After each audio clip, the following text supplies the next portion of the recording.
हाँ जी अस्सलाम वालेकुम फ्रेंड्स, क्या हाल चाल है? मेरी फिट फाट होवे फिट फाट अल्लाह ताला तुहानू रखे। सो आज नवी वीडियो लैके मैं हाजिर होया ते अज असीं लगा दे थोम।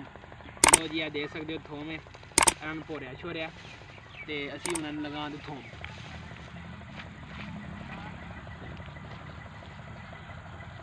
सो फ्रेंड्स है सोटी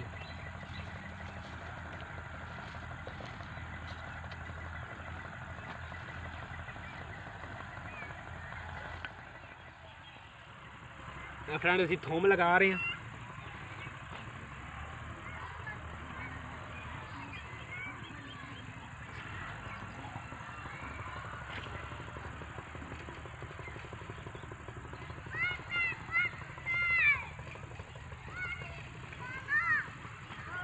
अजकल के मौसम में थोम लगाई दा तुसीं देख सकते हो।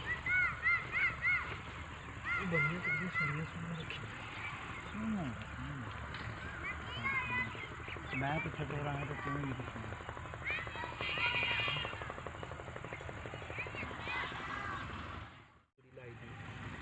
मैं को लग गया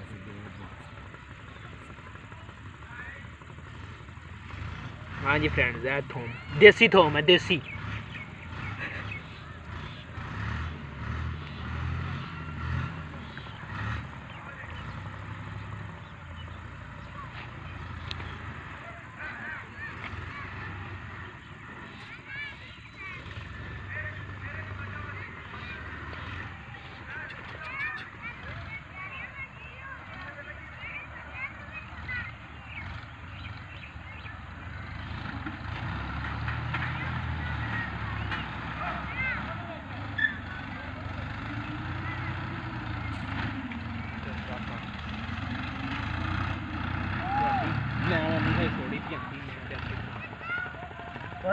खुली कर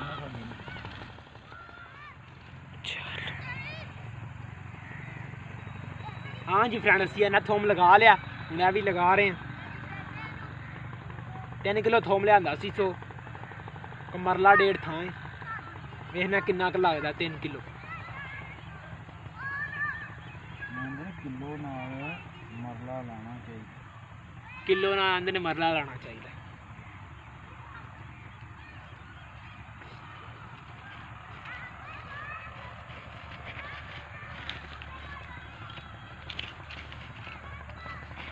फ्रेंड दिखाया सी पिछली वीडियो के रूटावेटर मार के असां जगह सही की।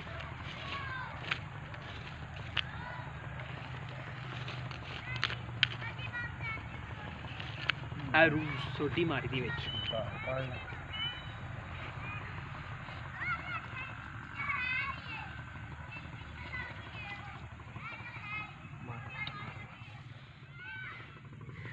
मैं थले किन्ने दी बोरी दित्ती 2000 की लियांदी है। आज तो पैड़ा ही है उसके कलर पे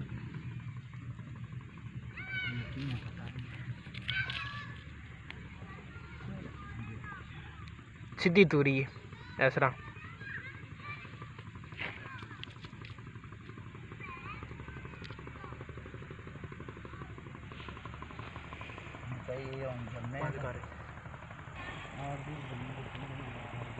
हाँ जी फ्रेंड्स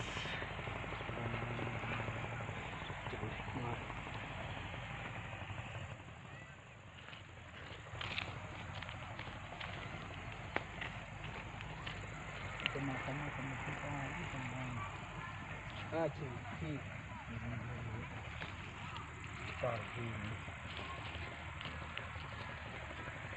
अच्छा नहीं है नहीं दिन गल पक्की सी।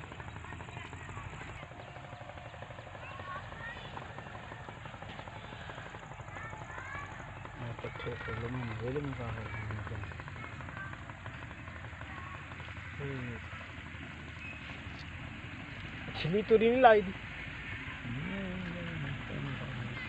ठीक हो। हाँ जी फ्रेंड असी सारी जगह ला ली है तो बस थोड़ी सही रह गई है। तो सो है थोम देखो मतलब भी किस तरह का। हाँ जी फ्रेंड्स शाम हो गई सानू लांदा लांदा थोम तो देख सकते बस मतलब ए मसा जो भुरे आवे वो मसा मसा लगे दा क्योंकि ये भी 2 किलो पे होना थोम। को मरला 1.5 थां सी, मरला 1.5 किलो 1.5 होना है, किलो 1.5 देख सकते किलो 1.5 थोम होना है। ਤੇ 100 ਕਿਲੋ ਡੇਢ ਥੋਮ ਹੈ ਤੇ 100 ਅਸੀਂ ਮੁਨਕਦ ਕਰਾਂਗੇ ਇਹਦੇ ਵਾਸਤੇ ਤੇ 100 ਅਸੀਂ ਉਹ ਵੀ ਇਨਸ਼ਾਅੱਲਾ ਤਾਲਾ ਕੋਈ ਡੰਗਾ ਨੂੰ ਵੀਡੀਓ ਉਹਦੀ ਵੀ ਚਾੜਾਂ ਥੋਮ ਦੀ ਤੇ 100